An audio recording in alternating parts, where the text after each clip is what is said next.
All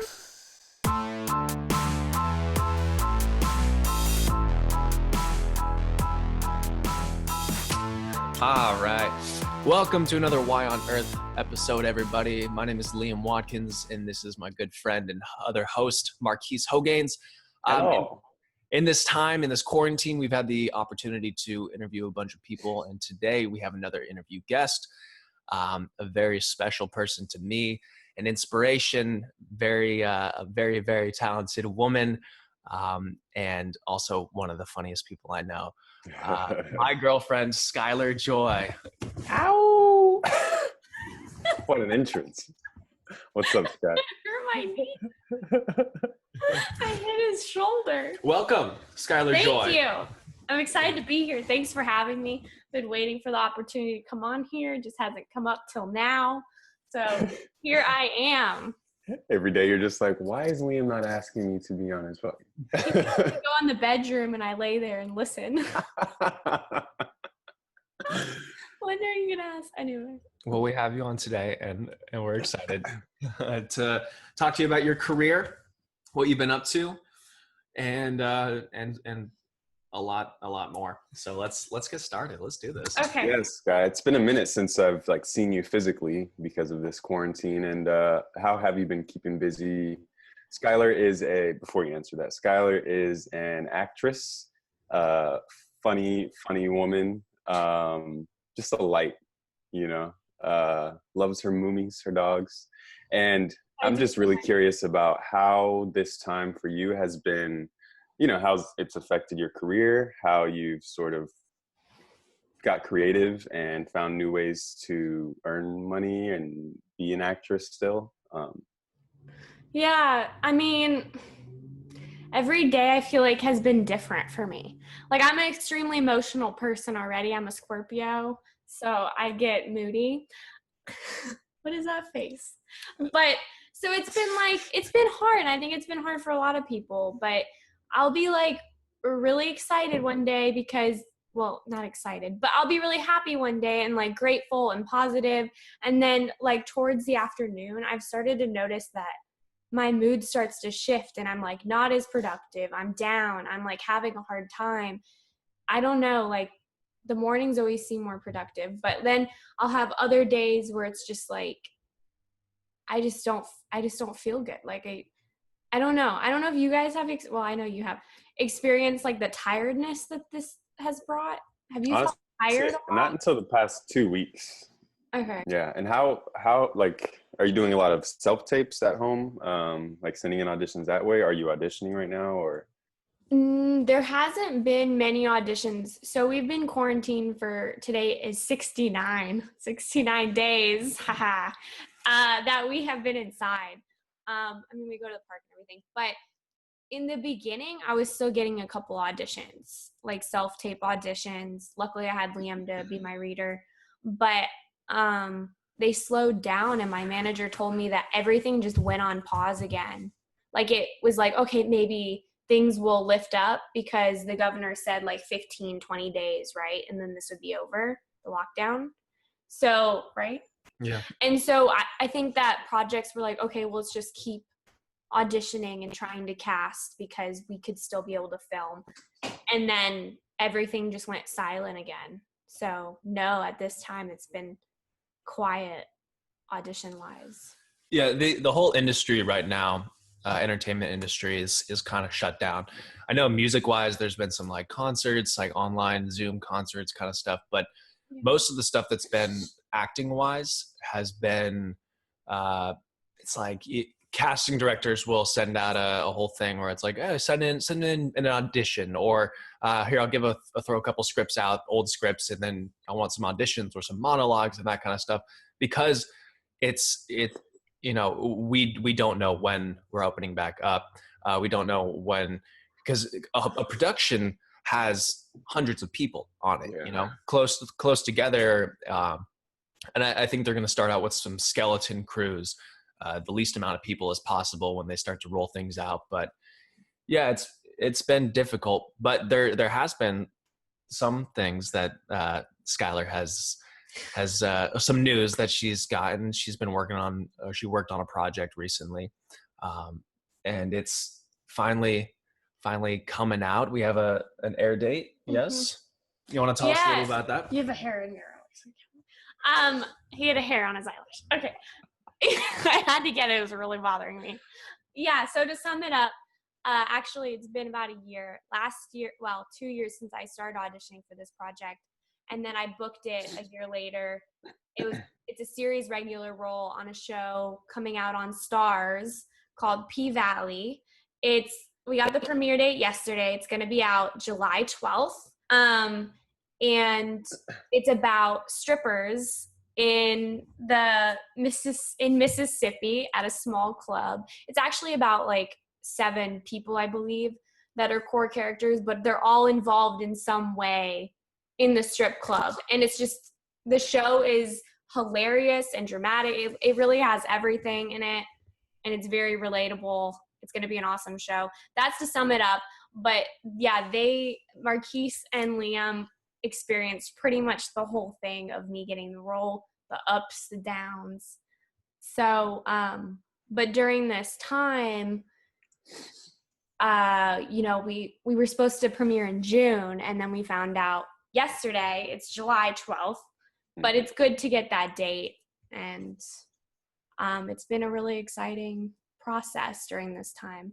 It's kind of, yeah. Yeah, congratulations.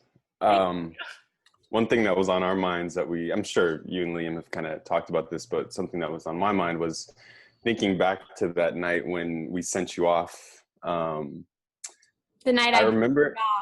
Yeah, I remember the feeling that Liam, myself, and Alicia had, your ex-roommate.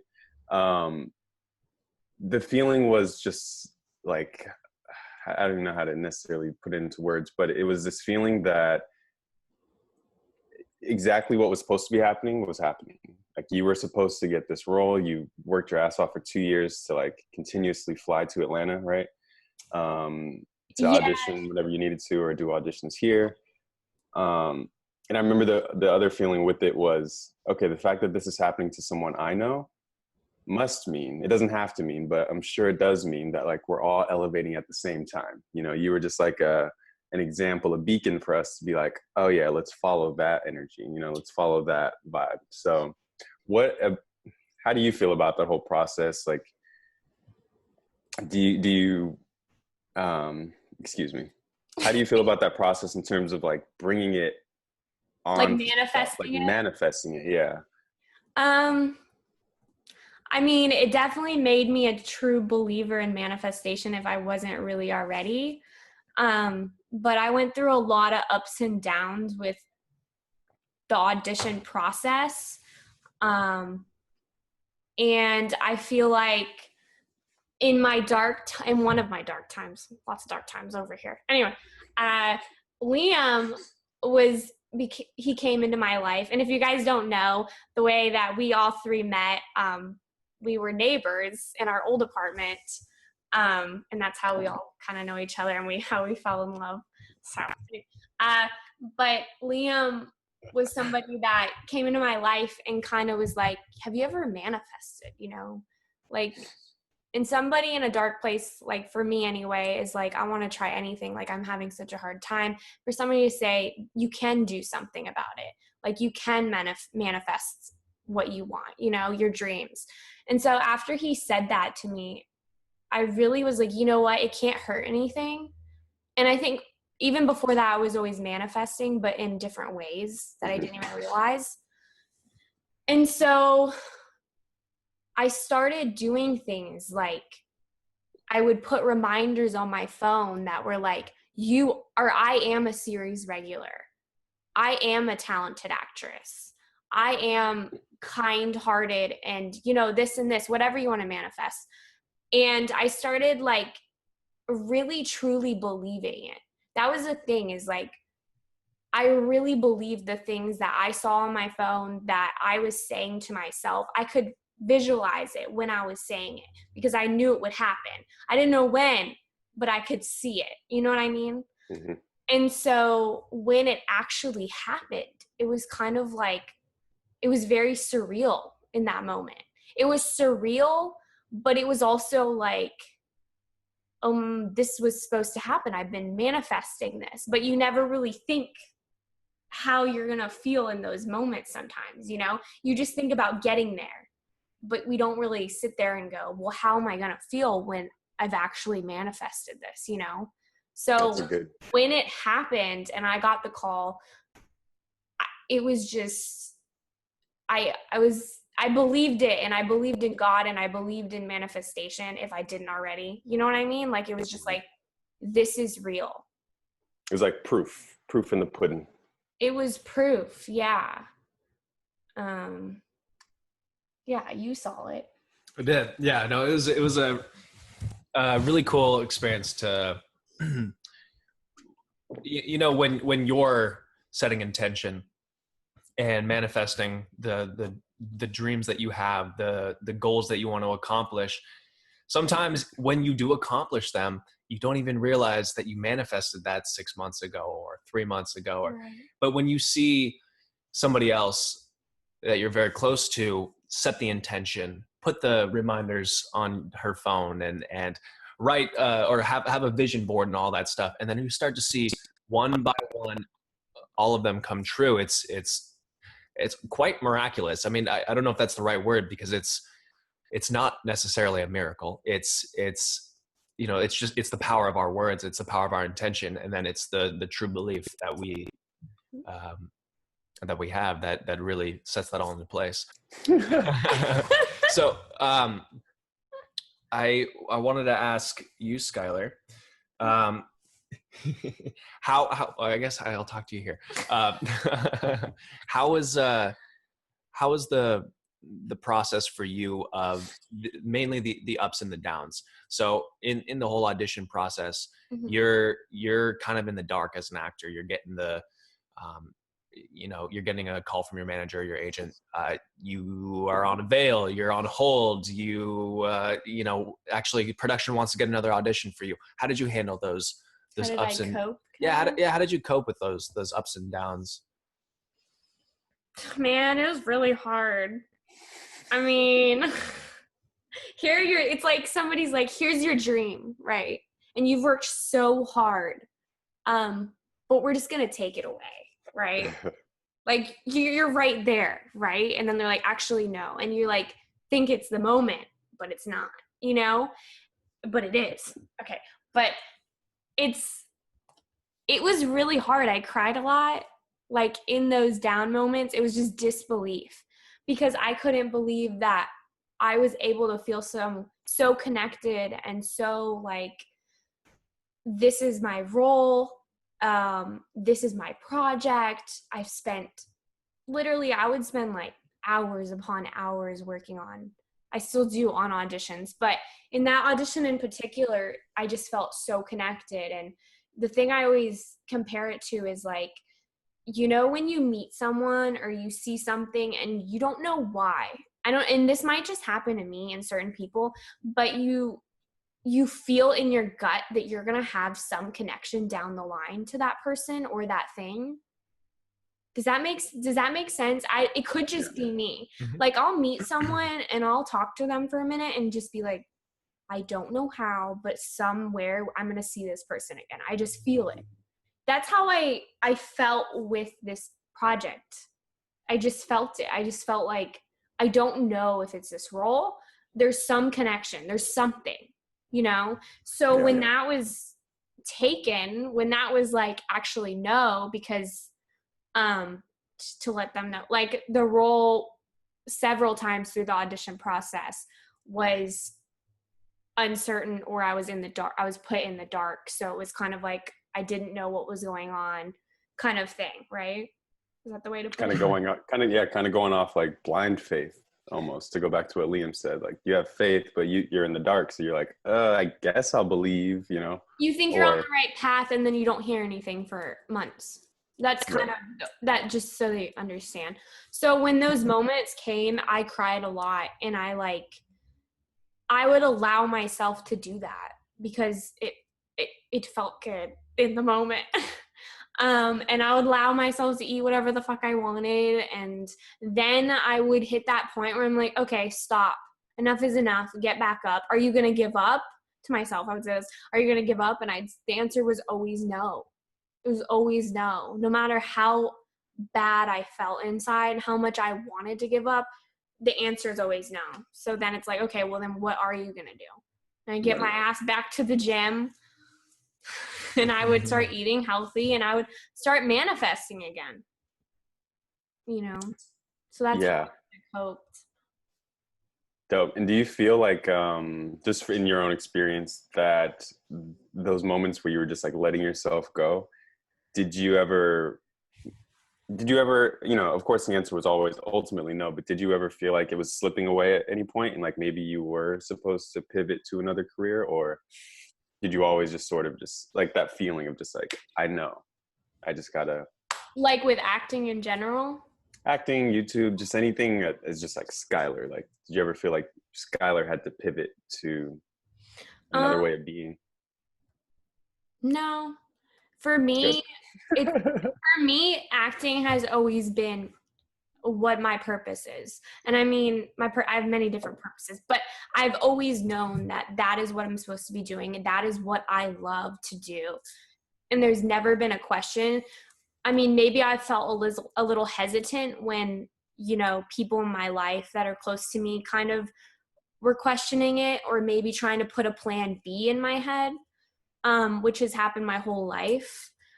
But even when that would happen, I would just tell myself, they don't understand how I feel about this. I just have to show them. I have to prove it to them.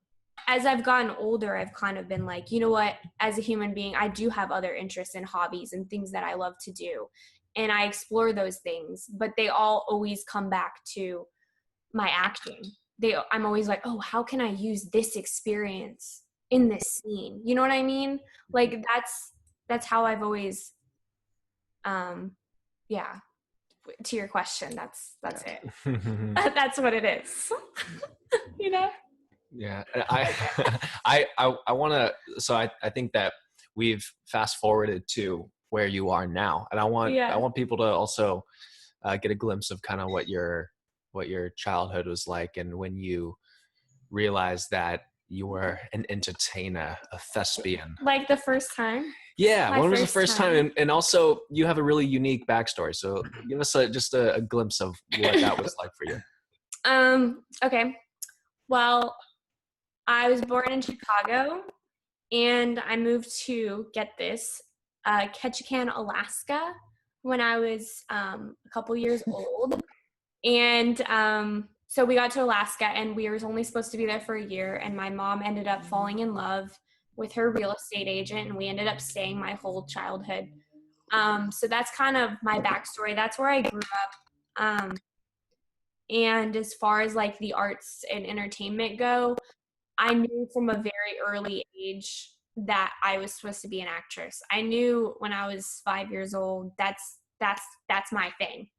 And I always knew that had never been a question for me. And when I got older, I realized that not everybody feels like that about things. And I thought it was normal to feel that strongly about something, you know, but I just took advantage of every theater opportunity in my town that I could, and every art opportunity. And as I got older, I like my passion and for the art like grew and grew and grew to the point I couldn't even take it.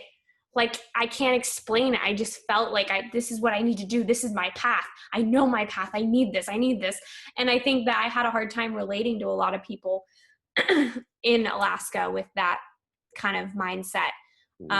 But it really did save me from a lot of negative things that were going around in my small island in Alaska, like meth and other drugs, and kids that were constantly drinking, and, you know, so that's kind of my backstory. Right. Any questions? Yeah, no. And then when did you, so you finally, when you were of age to get out and do your own thing and truly pursue your career, where did you go first? Because a lot of people, when they think of acting, they go to LA because LA is Yeah. where the land of opportunity in that sense. But where did you go? Well, I I ended up in Atlanta, Georgia, across the country, right? But before that, like, I want to say that I was constantly trying to find a way to leave the island, to be able to just have more opportunities. And so I was always like, there's one point where it's another podcast, but I ran away to Colorado. Long story. Went off the rails. Never heard this one. Got into some trouble. And I went to Colorado, and then I moved to Florida with my parents. My parents live in Florida now. And then as soon as I turned 18, I moved to Atlanta because I was contemplating LA or Atlanta, and I knew that the industry was in both. I can't explain it though, but my gut feeling, like, for that, I always listen to my gut. Like, I'm very intuitive, and I felt Atlanta was the right place for me. And I wish I remembered how that felt, because I feel like maybe someone said something to me or something along with my gut, but I was just like, Atlanta's the place for me. And I'm glad I did, because it's a lot easier for actors to build their credits in Atlanta. I mean, not for every actor, but it is easier to get your start there. There's a lot of projects that film there. And yeah, it's a growing industry. There's several big studios there. And yeah, I have an agent out in Atlanta as well. Wow. Wait, we have the same agent. That's so crazy. Yeah. But yeah, so for actors, I always wanted to go to Atlanta, even when I moved out here, because I was like, Atlanta is a perfect place to build my credits. And I never ended up going until I met Schuyler and went out there with her, and that was awesome. He came with me.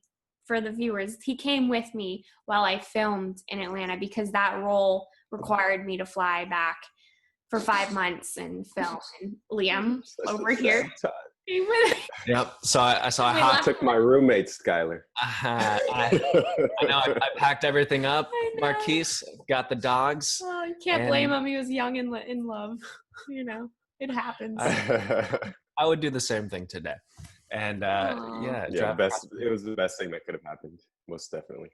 Absolutely. And as we Are all you know, still in love with me? Yes, I'm still Tell in the love with you. viewers. No, I'm just kidding. As we all know today, we're all in, or as we three know, that like everything happens for a reason. You and I meeting Marquise happened for a reason, and it always happens in such unusual ways, and it's really cool to see how we learn, how we grow, and then when we make choices, how that affects everything, the ripple out of that. Which is, yeah. Anyways, we're back in LA, so Skyler Joy's rise to stardom is up and coming, and but one of the interesting things. So maybe we can talk about, Schuyler, so in quarantine and while the industry is shut down, so what would usually happen when you have a show coming out is you'd have film festivals, you would have premieres, you would have interviews, maybe a Jimmy Kimmel show, and like press and all that kind of stuff. But that's not happening. So what does that look like for you? How are you and your team going about that? Well, things are virtual now, and I'm sure everyone's seen it. Late night shows are virtual. A lot of like magazines are doing live videos on Instagram with actors. So that's kind of what they're telling me is going to happen. And yeah, we were supposed to have press week, and that seems like it's going to be virtual as well. I have no idea. I haven't experienced it yet. And also I was supposed to actually have a photo shoot, and it has not been coordinated because of the pandemic. So Liam over here has been taking photos of me, and basically, I mean, we were very lucky that we have all the equipment. to be able to do that. Sorry, coronavirus. Too soon.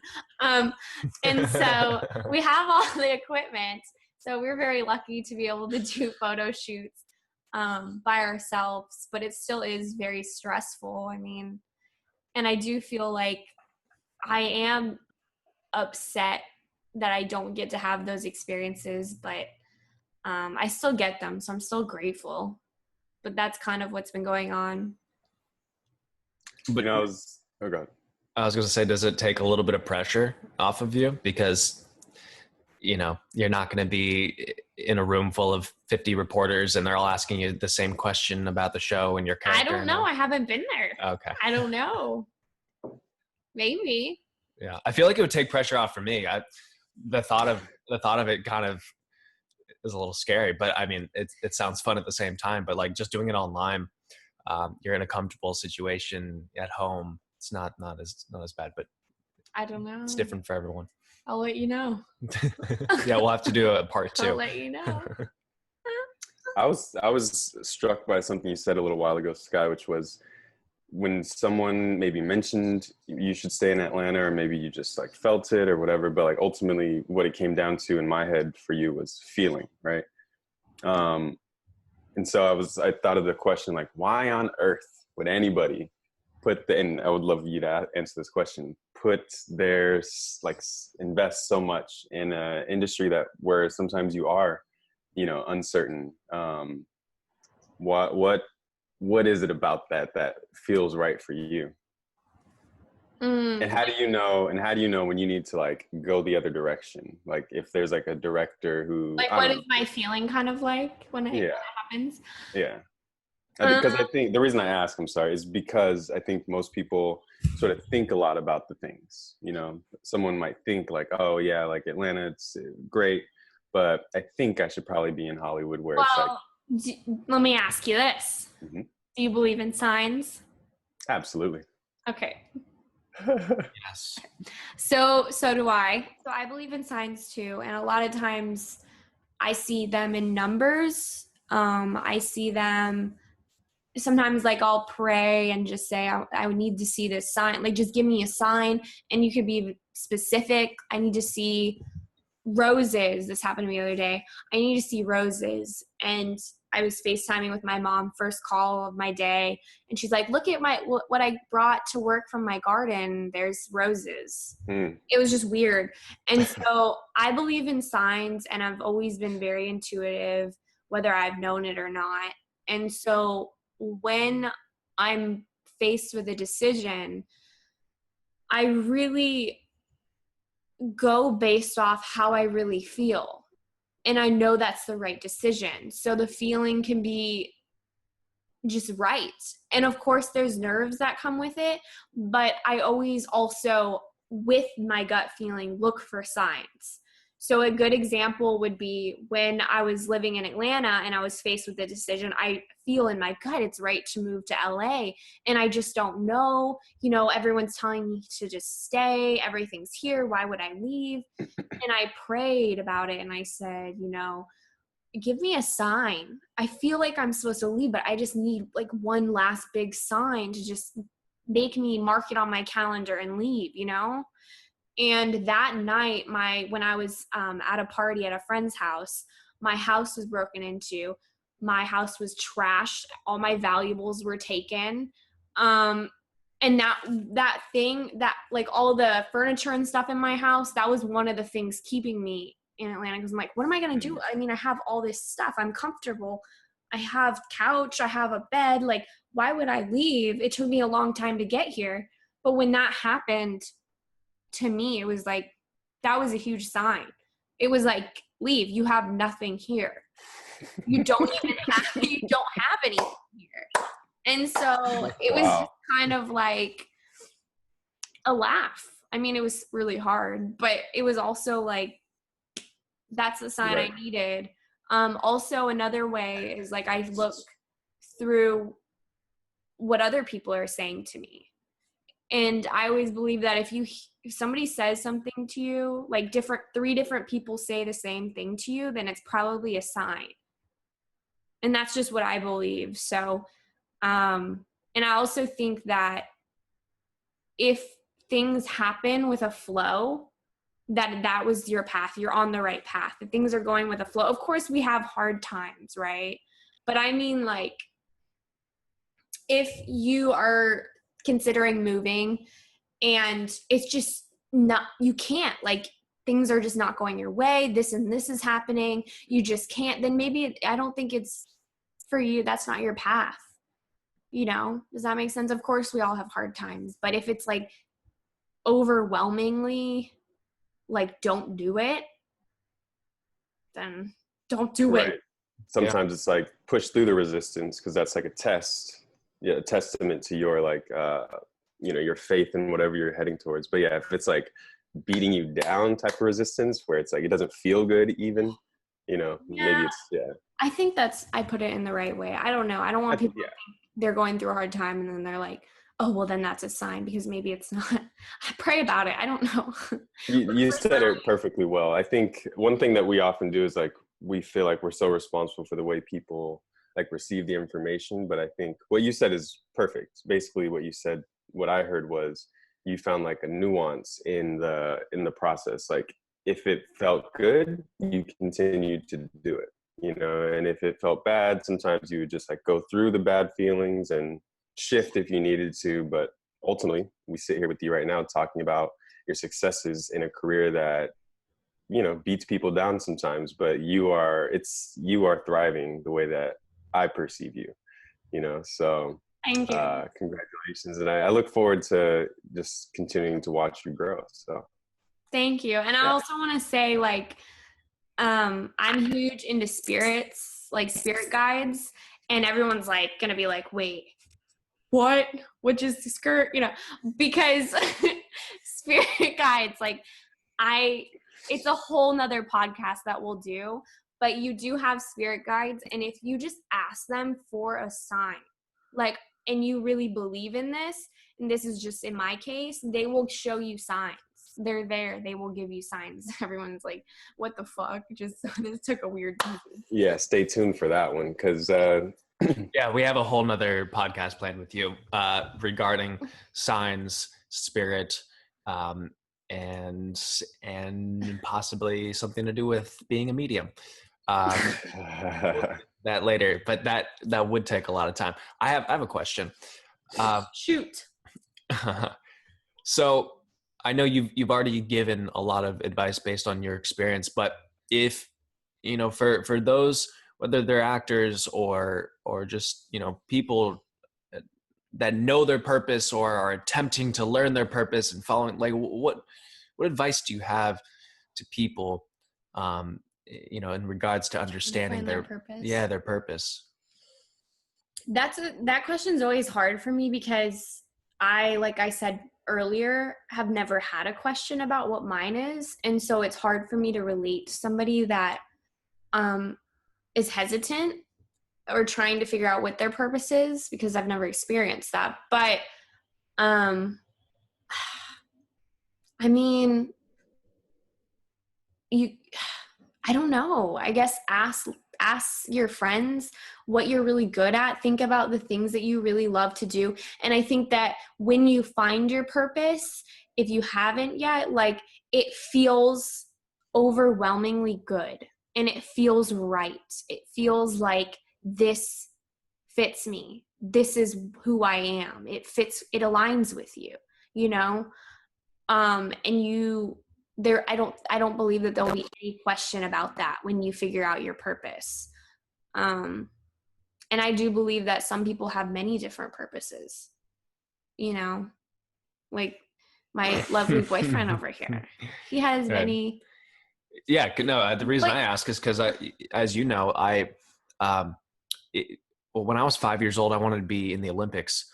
And then when I was 7, I wanted to be a firefighter. And then when I was 17, I wanted to be a firefighter. And then like my life has gone here and here and here and here. And it's, it's based around a certain thing.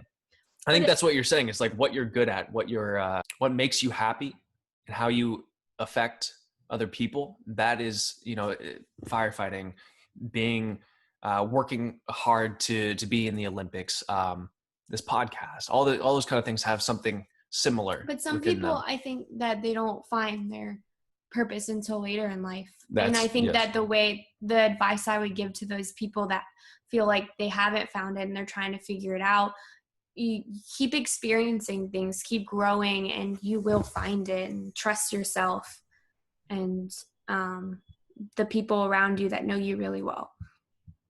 How can people get connected with you? They can find me on the Instagram.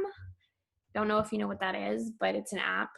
And my name is Skyler Joy, SkylerJoy, and I'm also on Twitter by that name. I'm in construction with my YouTube channel, but you can definitely find me there, I think. We're gonna link your YouTube channel before she thinks about deleting her videos. Long story. For publicity reasons. Go watch her videos. She's hilarious. But she also has a unique humor. What just happened to your voice? she has a. We're going through puberty over here during this quarantine. It's hit us hard. I don't know. Anyway, okay. Yeah, they can find me there. Marquise, did you have anything else? Any other questions or to our viewers, I hope you enjoyed our conversation today with the beautiful angel Skyler Joy. Check out her new show coming out in July on Starz. Check out her YouTube channel before she deletes it. And I don't know if I'm going to delete it. Thanks for having me, gentlemen. I want to learn more about that reason. I think you should definitely keep it up. But you're absolutely welcome, and thanks for doing it.